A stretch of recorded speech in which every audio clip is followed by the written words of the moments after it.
Ngringkus setan prapatan Semanggi.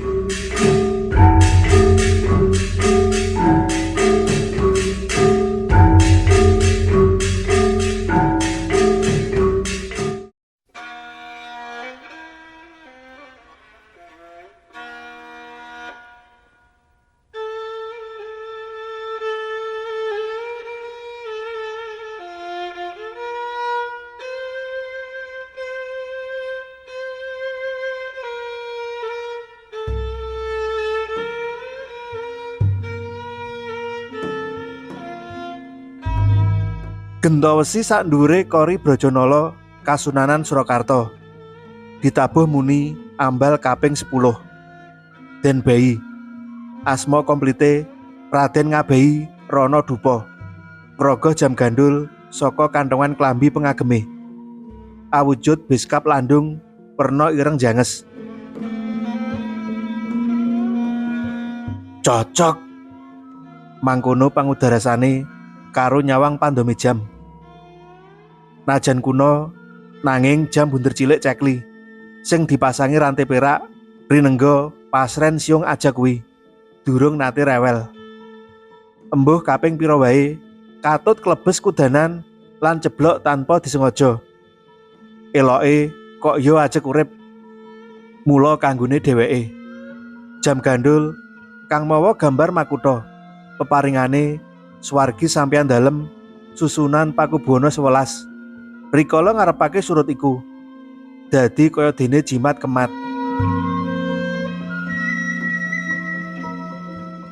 Den bayi Rana Dupa wiwit goreh. Direwangi lungguh sila ngedepes ing bangsal Nguntarasana. Sak jam suwene kanthi liyer-liyer. Kesampya angin awan kang midhit edum. Ewadene sing ditunggu durung ketok irunge.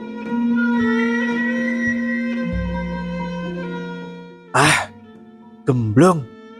Bocah kok ora bisa dialap baune. Grenenge karo kepeksa ngadeg benakake wiron jarike.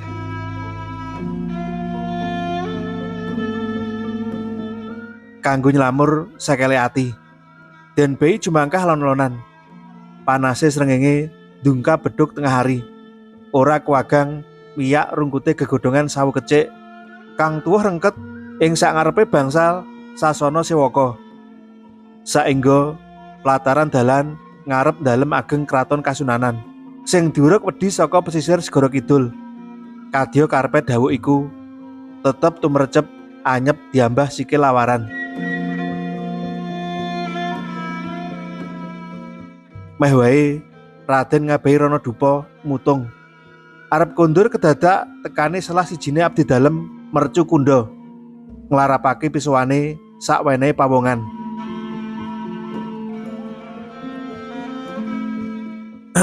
Kepareng matur, sowan kula badhe nyuwunaken pamit mintaka. Boten saged merdamel dinten menika jalaran sakit. Ature wong setengah umur kang ngaku aran Mardia kuwi. Den bayi kandhek oleh jumangkah sakwise nyawang permati. Pitakone, kowe bapake? Kasinggihan, jawabe Mardia. Omonganmu genah goroh. Rong dina kepungkur aku isih ketemu Mintaka rewang-rewang ana koken. Malah wektu kuwi tak sambati baune supaya mbiyantu aku dina iki ngresiki gedhong pusaka. Estu Den bayi, kula badhe mboten wantun dora. Manut ceritane Mardia, mula bukane ana kedadian aing kang jalari anak lanang lara dadakan. Bengi nalika mulih sak rampunge ngrewangi koki utawa juru masak kraton sing kajibah nyapake pasugatan kanggo rombongan wisatawan manca. Mintaka nemu besek kabuntel serbet gumledhak ana tengahe prapatan Semanggi. Ora adoh saka toko kijing lan bandosa. Rada iring dalan kulon kono. Manut ujute genah yen kuwi berkatan slametan jatahe Modin. Mbok menawa wae ceblok saka sepeda nalika digonjengake mulih Sak rampunge ngujupake kajatan kondangan. Katitik wektu buntelan dibuka. Isine ora ngemungake. Sego gurih karo ndok pupu pitik sak cakare. Minang rampadan lawuhe. Nanging uga dikanteni apem lan buntelan duit sakwetara. Ketimbang muspra mawut dilindes montor, luwih kalap tak go mulih. Luwung kanggo kena oleh-oleh. Ngono grenenge Mintaka.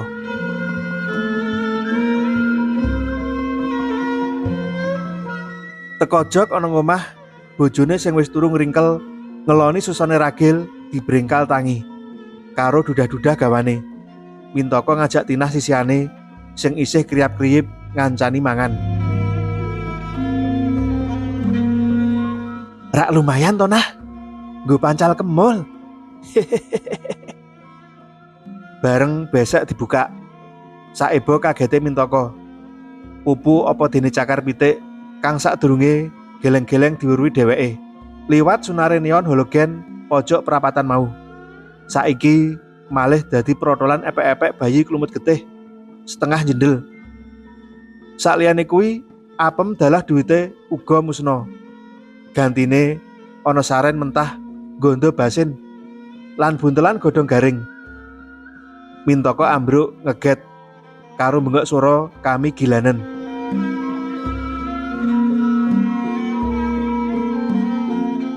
Esuke dheweke sida dadi reksan awit ora bisa obah saka amben. Matane malik putih.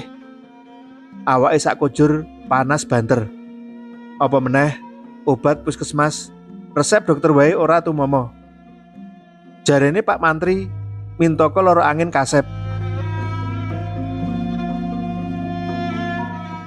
Kojahe Mardia dadakan dadi rembug rame ing kalangan abdi dalem sing awan kuwi katamben dines ana jero. Malah sakwenehe abdi pekoso melu nambahi cerita sak emper. Panggonan kedadiane uga padha. Lah rumaos kula wonten pacul semende wonten pathok wates margi semanggi. Sareng kula angkat badhe kula beta mantuk. Lah amit-amit. Lah kok malih dadi tugelan sikil. Ujare gidro-gidro kelingan prastawa serem seminggu kepungkur. Ada dasar kedadian kang luwih saka sepisan. Mardia duwe dudutan. Menawa pancen ana demit sing lagi sulaya karo abdi dalem. Pramila kula suwun Den Bayi kersa cantut ngentas rubeda. Panyuwune Mardia. Bawane priyayi kuna kang mandraguna ing saliring ilmu agalalus. Raden ngabehi runa dupa rumangsa kebranang penggalihe. Pancen mesakake menawa ndulu kahanan para abdi dalem tatanan ngisor kang ora cilik pangorbanane marang kraton najan prasasat ora tau nampa blanja murwat. Mung kedah-kedahe arep nyuwita ratu merga kedereng labuhi lestarine budaya luhur. Tak saguhi penjalukmu. Wis kono mulya dhisik. Mengko aku sing arep bengkas reretune, ngendikane Den Bayi. Kondur tekan ngomah, Den Bayi meling sisihane supaya nyepakake kembang telon, melati kantil lan mawar jambon. Kembang disebar ing kulah kanggo jamas tengah wengi sakjroning sepasar. Saksuwene kuwi Raden ngabehi rana dupa ngersakake mutih. Wengi pungkasan pas tiba malam anggara kasih. Dibarengi laku ngebleng pati geni. Sak rampunge adus kramas ngarepake tabuh ping 12. Den Bayi tindak menyang kraton. Sak perlu ngrampungake ayahan utamane caos dahar ing gedhong pusaka. Rerangken sajen komplit sing wis kacawisake abdi dalem Gandharasa gage kaadep. Kukuse menyan madu saka sak tengahing mawa sak dhuwure anglo cilik gembuleng nyebar gondo arum kang aneh. Sak liyane caos Den Bayi mesisan jawab danyange bandengan supaya gelem ngrewang-ngrewangi. Niate wis ngebleng. Wengi kuwi Demit Duraka sing ngratoni prapatan Semanggi kudu bisa kapikut. Mula rampung manekung. Den Bei metu liwat Magangan. Anjok alun-alun kidul. Tekan Plengkung Gading menggok mengulon. Wayahe ngancik lingsir wengi. Kahanan kutha Solo sepi mamring. Tanpa sabawane walang alisik kaya kena gendam sirep. Saka kadohan mung keprungu suarane asu mbau galur dawa ngrerintih gremet ati. Nyedaki panggonan sing dituju. Den Bei krungu kerai kucing gandik mlayu-mlayu sipat kuping, mancali tong sampah ninggal swara jumedher.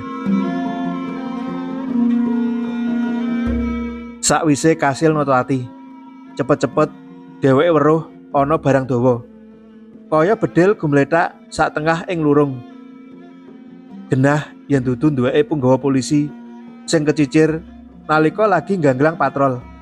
Awit nitik wujute. Cetha menawa bedhil jinis lantak model kuno sing kudu dikoroki dhisik sadurunge diiseni mimis. Tanggap ing sasmita Raden Ngabehi Ranadupa enggal nyander bedhil mau. Sadurunge ilang dikedhepake. Eloke bedhil kang wangune ora sepira iku pranyata abote ngungkul-ngungkuli. Kringete Den Bei nganti gembrobyos. Senajan hawa wengi sembribet atis ngemu banyu. Lagi nengan-nengai krenggosan dumadakan bedhil obah-obah banter. Meh wae tenaga tuane ora kuwagang ngadepi krodane bedhil sing lunjak-lunjak. Rahayune Den Bei wis tekan ngarep omahe. Mula nalika barang nyelowadi kuwi nglumba rasa, Raden Ngabehi Ranadupa gage bradat mlebu dalem. Terus mbanting gawane ana njero senthong.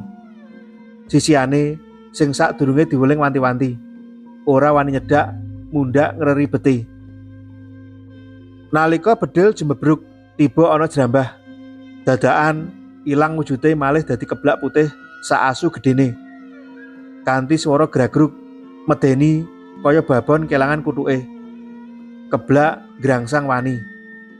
Den Bei nglolos sabuke kanggo nyabet demit bekasaan sing memba pitik mau. Saknalika kontal ketiban bandul timbangan. Sakwise natap tembok singgetan kamar badar dadi glundung pringis. Sirah melet-melet tanpa gembung, jibrat getih mili saka gulune kang pruntul iku. Jerit swara rikala didoni Raden Ngabehi Ranadupa.